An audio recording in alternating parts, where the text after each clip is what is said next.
In the 1920s, America's skies were almost empty. Flying was dangerous. Planes were fragile, built from wood and fabric, and engines often failed without warning.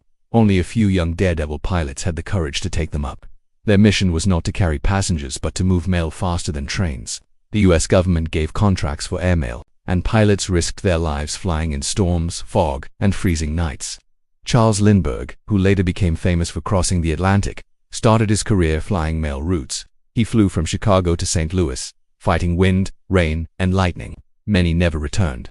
Crashes were common, and every takeoff felt like a gamble with death. But these flights proved something important. Air travel could connect cities faster than any train or car. Every letter delivered was a small victory. Towns that once waited days for news could now receive it overnight. Families felt closer, businesses grew faster, and America's vast land started to feel smaller. People began to wonder, if mail could move this way, why not people? The dream of passenger airlines was born. But the risks were high. Passengers meant lives on the line. Safety was still poor, weather forecasts unreliable, and landing fields crude and unpaved. Yet the hunger for progress was strong. America did not stop. New companies emerged, small at first, but ambitious. They saw the future. They wanted to turn the mail routes into passenger routes, to prove that flying was not just for daredevils but for everyone. Suspense filled the skies. Each flight was uncertain, but step by step, the foundation of America's airlines was being built. The first flights were not about luxury or speed. They were about survival, courage, and faith in a future that was not yet visible. By the 1930s, the United States was ready to go beyond mail. Airlines like United, American Airways, and Eastern Air Transport stepped forward. They bought sturdier planes, hired more pilots, and mapped out routes that connected major American cities. Chicago to New York, Los Angeles to San Francisco, Dallas to Atlanta. The nation's map began to shift as invisible highways appeared in the sky. But it was not smooth. Every mile brought danger. Planes fought through Rocky Mountain winds, storms over the Great Plains, and heavy fog near San Francisco. Navigation tools were basic. Pilots often flew by sight, guessing their way across the vast land. A single mistake could mean disaster, yet flights continued. The pressure to succeed was immense, and failure was not an option. Competition grew fierce. Airlines raced to win government support and passenger trust. Ticket sales were slow at first. People were afraid. Crashes still made headlines. But the more planes flew, the more America believed. Slowly, passengers filled the seats. Flying went from impossible to inevitable. Airports began rising. Chicago, Los Angeles, and New York built terminals. Runways stretched longer and stronger. Planes grew faster and safer. America's skies no longer felt empty, they buzzed with engines. The dream was real, yet the battle was far from over. Airlines needed more than courage. They needed innovation. They needed bigger planes, safer flights, and reliable schedules. The stage was set for a struggle that would decide which airline survived and which would vanish into history. By the late 1930s, competition exploded. United Airlines, American Airways, Eastern Air Transport, and Pan American Airways were fighting for dominance. Each wanted to own the skies. Contracts for mail and passengers meant money, power, and survival. Rivalries became fierce, and every flight turned into a test of strength. Pan Am was bold. From Miami it launched flights south into Latin America, linking the United States to Havana, Panama, and Rio. The airline wanted to show America could rule the skies beyond its borders. At the same time, United focused on building a coast-to-coast network, connecting New York, Chicago, and San Francisco. Every mile added meant more trust from passengers, more routes locked, and more influence. But the skies were brutal. Storms over the Rocky Mountains threw planes into chaos. Pilots fought freezing winds, heavy rain, and darkness with almost no radar. Engines cut out mid-air, fuel gauges failed, and lightning struck wings. Crashes were constant. Newspapers filled with reports of downed planes, yet airlines did not stop. Every tragedy only fueled the race to improve.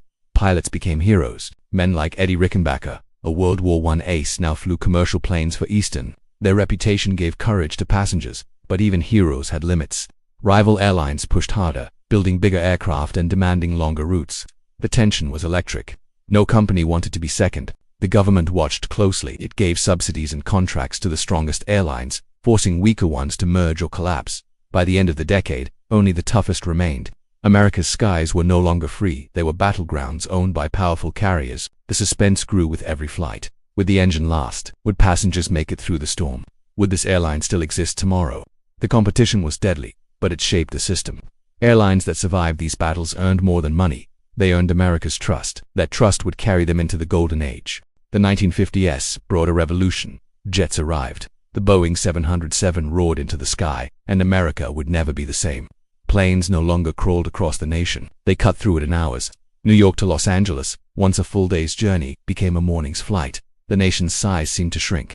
Airlines transformed. Cabins were no longer bare and cold. They became symbols of comfort and elegance. Flight attendants, sharply dressed, represented American service and pride. Passengers sat in wide seats, sipped drinks, and looked out windows as the world sped by beneath them. For the first time, flying felt glamorous, not dangerous. Cities like Dallas, Denver, and Atlanta rose as major hubs. Airports expanded with longer runways, giant terminals, and glowing lights. Air travel was no longer for daredevils or the rich. Middle-class families could buy tickets. Students, workers, soldiers all began to fly. America was connecting coast to coast, north to south, faster than ever before. But progress carried pressure. Airlines fought to stay ahead. United added jets. Pan Am reached across the Atlantic. Delta built its southern empire, and American Airlines expanded its network. Every new plane was a weapon in the battle for dominance.